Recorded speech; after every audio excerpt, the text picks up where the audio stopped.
నమస్తే అందరికీ. నేను భార్గవ్. దేశవ్యాప్తంగా ఉన్నటువంటి కేంద్ర మంత్రులలో దాదాపు సగం మంది రాజీనామా చేయబోతున్నారు. అందులో ప్రధానంగా ఫస్ట్ పేరు కేంద్ర మంత్రి బండి సంజయ్ కుమార్ రాజీనామా చేయబోతున్నారు. ఆయన్ని కేంద్రం రాజీనామా చేపించడానికి అన్ని అవకాశాలు ఉన్నాయని చెప్పి వార్తా కథనాల్లో మనమందరం విన్నాం.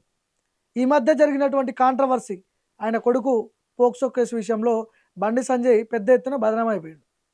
సో దాని తర్వాత బండి సంజయ్ రాజీనామా చేయించడం 100% కరెక్టే. కానీ బండి సంజయ్ని బీజేపీ అధ్యక్షుడిగా అధిష్టానం నియమించబోతున్నట్టు మన దగ్గర ఉన్నటువంటి ఇన్ఫర్మేషన్. మరి రామచంద్రరావు ఆల్రెడీ బీజేపీ అధ్యక్షుడిగా కొనసాగుతున్నాడు కదా, గదేంది అట్లెట్లా మారుస్తారు అంటే బీజేపీలో ఏదైనా సాధ్యమే. చివరి నిమిషంలో ఎవరన్నా అనుకున్నారా రామచంద్రరావుకి బీజేపీ అధ్యక్ష పదవి వస్తుందని? అప్పుడు నేను వేరే ఛానల్లో ఉన్నప్పుడు ఆయన బీజేపీ అధ్యక్షుడిగా రాబోతున్నాడు, ఆయన చేయబోతున్నారు అని చెప్పి నేను ముందే చెప్పిన, నెల రోజుల ముందే చెప్పిన. సో ఇప్పుడు రామచంద్రరావు ప్లేస్లో బీజేపీ అధ్యక్షుడిగా బండి సంజయ్ని కేంద్ర ప్రభుత్వం ప్రమాణ స్వీకారం చేయించబోతున్నది. కేంద్ర మంత్రి పదవికి రాజీనామా చేయించి అదే ప్లేస్లో బండి సంజయ్ని ఉంచబోతుంది.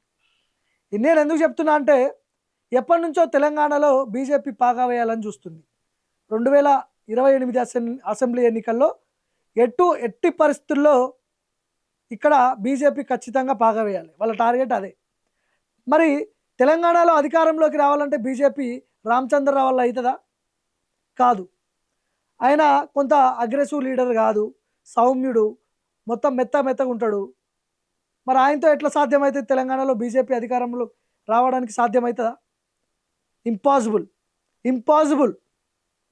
ఆ ప్లేస్లో బండి సంజయ్ని తీసుకొచ్చి పెడితే మళ్ళీ బీజేపీ పునర్వైభవం చెందుతుంది. తెలంగాణలో కొంత అగ్రెసివ్ పాలిటిక్స్ చేయడానికి వీలుంటుంది. తెలంగాణలో బీజేపీ బలంగా మారడానికి అవకాశాలు ఉంటాయని చెప్పి కేంద్రంలో ఉన్నటువంటి పెద్దలు ఆలోచిస్తున్నారు.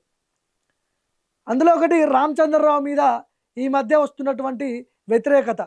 బండి సంజయ్ వర్సెస్ ఈటల రాజేందర్, వీళ్ళిద్దరి మధ్య పచ్చగడ్డి వేస్తే బగ్గుమంటున్నది. వీళ్ళిద్దరి మధ్యలో సయోధ్య కుదిరించే పనిలో ఆయన ఉండట్లేదు. వాళ్ళు ఎడిపోతే నాకెందుకు, నా పని నేను చేసుకుంటా కదా అని చెప్పి ఇద్దరిని పట్టించుకోవట్లేదు. ఇద్దరిని కూర్చోబెట్టి కాంప్రమైజ్ చేయడానికి కూడా ప్రయత్నాలు చేయట్లేదు రామచంద్రరావు. ఈ విషయంలో ఫెయిల్ అయిపోయింది అని చెప్పి ఆయన మీద ఉన్నటువంటి ఆరోపణలు. ఇక ఆయన ప్రెసిడెంట్ అయిన తర్వాత ఆయన చుట్టుపక్కల ఉన్నటువంటి బ్యాచ్కి ఆయనకు సంబంధించిన మనుషులందరికీ పదవులు ఇచ్చుకుంటూ పోయిండు. పార్టీకి పని చేయని వాళ్ళని, అసలు పార్టీలో వాళ్ళు ఎవరో తెలియరు కొంతమంది, వాళ్ళందరికీ పదవులు ఇచ్చాడు రామచంద్రరావు. అంటే ప్రెసిడెంట్ ఎవరైతే వాళ్ళకి సంబంధించిన మనుషులకి పదవులు ఇచ్చుకోవచ్చు. సో ఇదంతా కూడా అధిష్టానం గమనిస్తున్నది. బండి సంజయ్ని బీజేపీ రాష్ట్ర అధ్యక్షుడిగా ప్రమాణ స్వీకారం చేపించి 2028 ఎన్నికలకు పోవాలనేది బీజేపీ ప్లాన్ చేస్తున్నది. అందులో భాగంగానే కేంద్ర మంత్రిగా ఉన్నటువంటి బండి సంజయ్ని రిజైన్ చేపించి బీజేపీ అధ్యక్షుడిగా ప్రమాణ స్వీకారం చేయడానికి అన్ని రకాలుగా సర్వం సిద్ధం చేసుకుంటుంది బీజేపీ. చూద్దాం, కొద్ది రోజుల్లో ఇది జరగబోతుంది. ఇది ఖచ్చితంగా జరిగే అవకాశాలు ఎక్కువ ఉన్నాయి.